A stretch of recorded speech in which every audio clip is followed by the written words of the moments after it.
जय हिंद बच्चों। आज की क्लास में हम लेसन 8 वन स्टेप अहेड का बचा हुआ भाग पूरा करेंगे।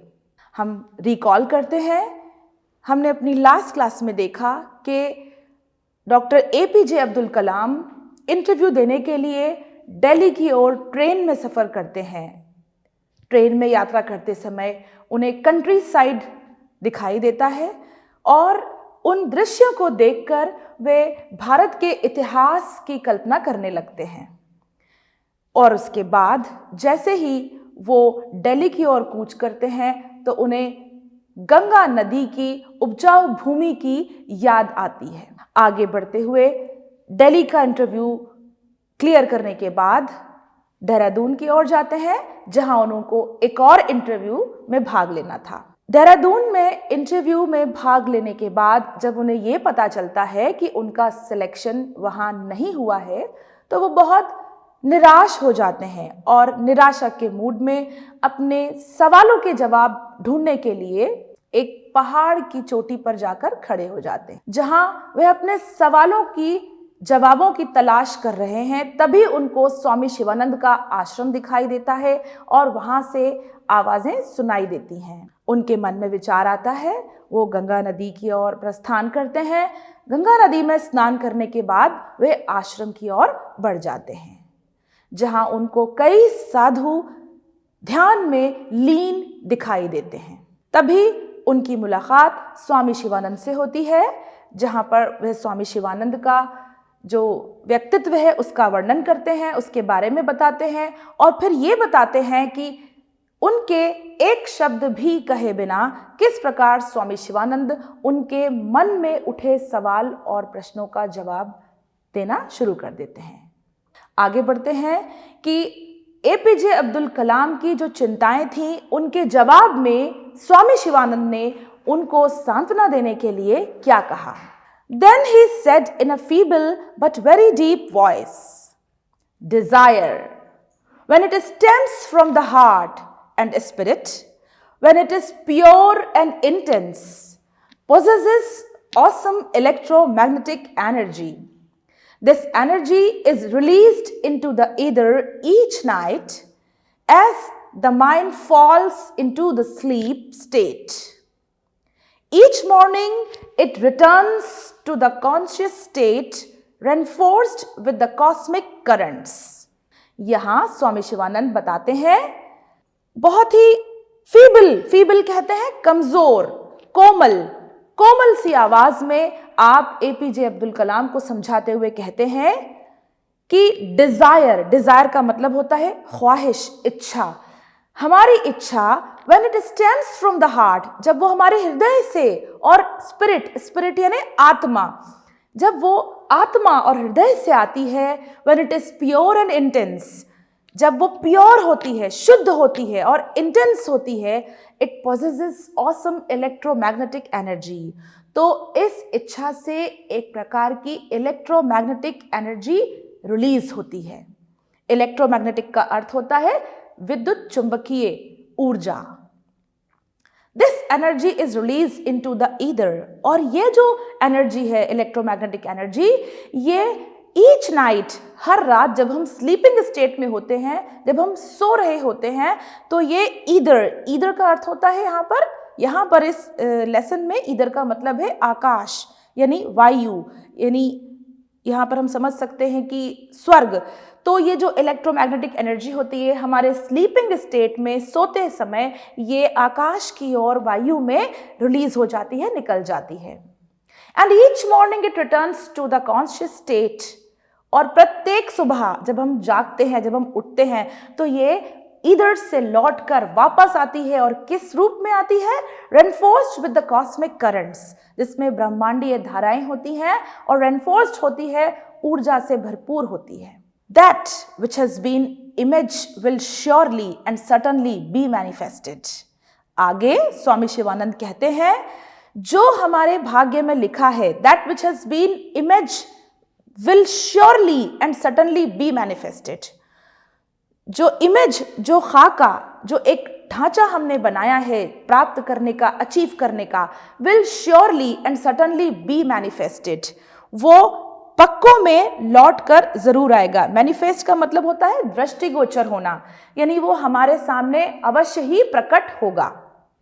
निराश होने की बात नहीं है। You can rely, young men, upon this ageless promise as surely as you can rely upon the eternally unbroken promise of sunrise and of spring. युवा पुरुष, तुम मेरी इस बात पर उसी प्रकार विश्वास कर सकते हो। रिलाय करना यानी भरोसा करना, विश्वास करना। किस प्रकार? जिस प्रकार कि तुम विश्वास करते हो कि हर सुबह सूर्योदय होगा और प्रति वर्ष हर वर्ष वसंत ऋतु का मौसम आएगा।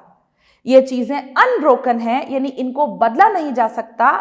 ये एक ऐसे प्रॉमिस हैं, एक ऐसे वादे हैं जो कि होना ही है। उसी प्रकार जो तुम्हारी इमेज तुमने बनाई है कि तुम्हें जो अचीव करना है वो तुम्हें श्योरली पक्कों में मिलकर रहेगा। इस प्रकार स्वामी शिवानंद एपीजे अब्दुल कलाम को समझाते हैं और उनके जो सवाल उनके मस्तिष्क में हैं उनके जवाबों को प्रस्तुत करते हैं। When the student is ready, the teacher will appear. How true! Here was the teacher to show the way to a student who had nearly gone astray. Accept your destiny and go ahead with your life. APJ Abdul Kalam आगे कहते हैं कि जब एक शिष्य तैयार होता है, रेडी होता है, एक student, the teacher will appear, तो ऑटोमेटिकली उसके सामने एक टीचर जो है वो अपीयर हो जाता है, प्रकट हो जाता है। जैसा कि यहां हुआ, क्योंकि एपीजे अब्दुल कलाम अपने सवालों के जवाब ढूंढ रहे थे और क्योंकि वो तैयार थे उन्हें ढूंढने के लिए, तो उनके सामने स्वामी शिवानंद प्रकट हो गए। हाउ ट्रू, कितना सही है ये। Here was the teacher to show the way to a student, और यहाँ एक शिक्षक मौजूद था, एक स्टूडेंट, एक शिष्य को रास्ता दिखाने के लिए, उसे शिक्षा देने के लिए। कैसा student? Who had nearly gone ashtray, जो कि हार चुका था, जो कि निराश था अपनी असफलता से। आगे एपीजे अब्दुल कलाम को सांत्वना देते हुए स्वामी शिवानंद कहते हैं, accept your destiny and go ahead, कि अपने भाग्य को स्वीकारो और आगे बढ़ते चलो। कहां? विथ योर लाइफ, जहां तुम्हारा जीवन तुम्हें ले जाए उस मार्ग पर आगे बढ़ते चलो। डेस्टिनी का मतलब होता है भाग्य। You are not destined to become an air force pilot, तुम एयरफोर्स में पायलट बनने के लिए तुम्हारा भाग्य जो है वो नहीं कहता। What you are destined to become is not revealed now, और जो भी तुम्हारे भाग्य में लिखा है वो अभी प्रकट नहीं हुआ है। रिवील्ड का मतलब होता है प्रकट होना, बट इट इज प्रीडिटरमाइंड, लेकिन ये पहले से ही निश्चित किया जा चुका है, तुम्हारे भाग्य में लिखा जा चुका है। Forget this failure as it was essential to lead you to your destined path. और ये जो फेलियर, ये जो असफलता का तुमने सामना किया है, इसको फॉरगेट यानी भूल जाओ, इसको अपने मस्तिष्क से निकाल दो। बिकॉज इट वॉज एसेंशियल, क्योंकि ये जरूरी था, to lead you to your destined path, तुम्हें तुम्हारे भाग्य में जो लिखा है उस पाथ, उस रास्ते तक ले जाने के लिए ये फेलियर, ये असफलता का सामना करना तुम्हारे लिए जरूरी था। ऐसा स्वामी शिवानंद एपीजे अब्दुल कलाम को समझाते हुए कहते हैं। Search instead for the true purpose of your existence, आगे कहते हैं कि खोजो, ढूंढो, instead for the true purpose of your existence, कि तुम्हारा जो एग्जिस्टेंस है, जो तुम्हारा अस्तित्व है इस पृथ्वी पर, उसका ट्रू पर्पस क्या है। ट्रू मतलब वास्तविक, पर्पस यानी उद्देश्य। किस उद्देश्य से, किस पर्पस से तुम्हारा अस्तित्व इस दुनिया में है, उसको ढूंढो, उसको सर्च करो। Become one with yourself my son, और अपनी अंतरात्मा में झांक कर देखो और उसको महसूस करो। Surrender your self to the wish of God, Swami ji said. आगे कहते हैं, अपने आप को विश ऑफ गॉड यानी ईश्वर की इच्छा के आगे सरेंडर कर दो।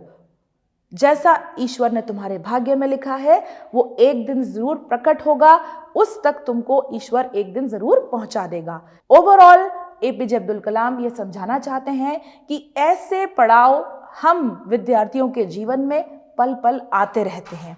हमको निराश नहीं होना है, हमको इन सारी मुश्किलों का सामना करना है, ये सोचकर कि this is not our destiny, ये हमारा भाग्य नहीं है।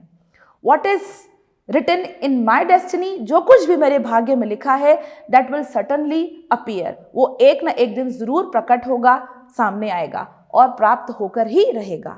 जीवन में निराश कभी नहीं होना चाहिए। आगे अब एपीजे अब्दुल कलाम स्वामी शिवानंद के उपदेशों को सुनकर बहुत ही शांति महसूस करते हैं और वहां आश्रम से लौटकर आगे क्या करते हैं इसके बारे में जानते हैं। He says that I returned to Delhi and inquired at the DTP and PR about the outcome of my interview. In response, I was handed my appointment letter.